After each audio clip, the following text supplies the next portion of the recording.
ही डाळिंब बाग 2 वर्षापूर्वी लावली होती. त्याआधी आम्ही पारंपरिक पद्धतीने कांदा व मका हे पीक काढत होतो. मग आम्ही 2 वर्षापूर्वी या 5-5.5 एकर क्षेत्रावर आम्ही जवळपास 2100 झाडांची लागवड केली. 12 बाय 8 ह्या अंतरावर. डाळिंबची लागवड करून 19 महिने पूर्ण झाले होते. मग त्यानंतर आम्ही 19 फेब्रुवारीला पाणी दिले शिवजयंतीच्या दिवशी. त्यानंतर आज जवळपास 5 महिन्याचा प्लॉट आमचा पूर्ण झाला. त्यानंतर मध्यंतरी एक 90 दिवसाच्या पिरियडमध्ये तेल्याचा प्रादुर्भाव वाढत होता. त्याच्यानंतर आमचे मार्गदर्शक अरुण खैरनार यांनी आम्हाला योग्य वेळी सल्ला दिला व त्यांनी वेळोवेळी पाहणी करण्यासाठी ते आले व त्यानंतर त्यांनी आम्हाला स्टेज वाईज सर्व मार्गदर्शन केले. त्यानंतर आम्ही त्यांचे प्रॉडक्ट ॲम्युमायसिन व स्पार्कल पी याची फवारणी केली. तर आम्हाला जवळपास 15 दिवस दुसरी फवारणी घेण्याची गरज आली नाही. तेले हा रोग आहे तो त्याने पूर्णपैकी स्टॉप केला होता. परत आम्ही ते संपूर्ण किट ती आम्ही तेव्हा 80-90 दिवसाचा प्लॉट होता तेव्हाच आम्ही ती ड्रिपच्या माध्यमातून सोडली. त्यानंतर आमच्या झाडावर अशी काळोखी आली व फळही वाढायला मदत आली आणि इतर रोगांचा प्रादुर्भाव पण कमी दिसून आला. त्यानंतर आम्ही मग ट्रायकोसुडोबॅसिला या नावाचं प्रॉडक्ट वापरलं, त्याची फवारणी घेतली. त्यामध्ये आम्हाला इतर प्लॉटांच्या तुलनेने आमचा प्लॉट सुरक्षित वाटू लागला व त्यानंतर आम्ही त्यांचं सजेशन घेतलं की ते म्हणे की आपण मुळींची संख्या वाढवू, त्यासाठी आपण व्यायाम हे औषध सोडू ड्रिपद्वारे. मग आम्ही ते सोडलं. त्याच्यानंतर आमचं मुळांची वाढही चांगली जोमाने आली.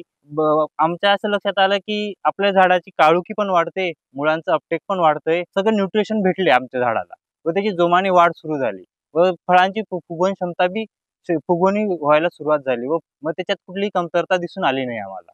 तसं पाहिलं गेलं तर डाळिंब ह्या पिकावर मर रोगाचा खूप मोठा प्रादुर्भाव आहे. इतर ठिकाणी खूप मर रोगाच्या प्रादुर्भावाने डाळिंब बागा उद्ध्वस्त झाल्या. त्यानंतर आम्ही ही किट सोडल्यानंतर तर मर रोगाचा कुठल्याही प्रकारचा प्रादुर्भाव दिसून आला नाही आम्हाला. आज बघायला गेलं तर आमचे झाड हे 2 वर्षाचे आहे, कंप्लीट आहे. त्यानंतर त्याची उंची पाहायला गेलं तर साधारणतः 5-5.5 फूट. पहिले आमचे डाळिंबाचे झाड हे असं थोडंसं ट्रेसमध्ये वाटत होतं. त्याच्यात असे पानांमध्ये पिवळेपणा दिसून येत होता व अशी काडी होती ती पण नाजूक दिसत होती. आम्ही जेवढं वरती काम केलेलं आहे त्यापेक्षाही जास्त खाली काम केलेलं आहे मुळींवर व त्यामुळे आमच्या झाडाची अशी वाढ जोमाने झाली व झाड हिरवेगार झाले व फांदीची अशी टणक झाली. त्याच्यात गर्भधारणा व्यवस्थित झाली व त्यामध्ये आम्हाला फुलही मादी कळीही जास्त भेटली. त्यानंतर आमची सेटिंगही चांगली झाली व आज तुम्ही पाहू शकता या झाडावर साधारणतः 1 ते 1.5 कॅरेट म्हणजे जवळपास 20-25 किलोच्या आसपास माल आहे व त्याची साईजही जवळपास आता पाहायला गेलं तुम्ही तर 250-300 ग्रॅमपर्यंत फळ आता आहे.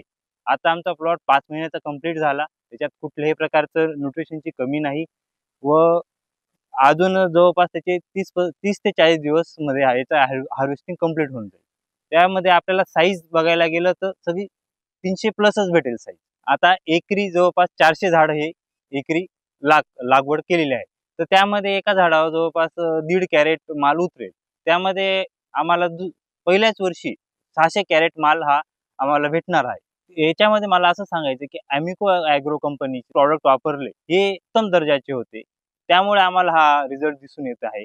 तर त्यामध्ये आमच्या बागेवर योग्य पद्धतीने बॅक्टेरिया आम्ही मेंटेन ठेवला जमिनीत व त्या बॅक्टेरियामुळे काय झालं की जैविक पद्धतीचे शेतीकडे आम्ही थोडंसं वळलो व त्यामध्ये आम्ही बॅक्टेरिया संपूर्ण नावाची किट ही सोडली. त्यामुळे त्याला बाजारभावही चांगला भेटू शकतो अशी आम्हाला आशा आहे व त्याचे वजनही चांगले आम्हाला अपेक्षित आहे. मी असं सांगू इच्छितो की इतर शेतकऱ्यांनी आपलं जेवढं आपण वरती काम करतो तेवढं खालीही काम केलं पाहिजे. त्यामध्ये आपण ॲमिको कंपनीचे संपूर्ण नावाची किट सोडू शकतो, त्यांचे प्रॉडक्ट वापरू शकतो. त्यामध्ये संपूर्ण झाडाचे न्यूट्रिशन्स आहेत.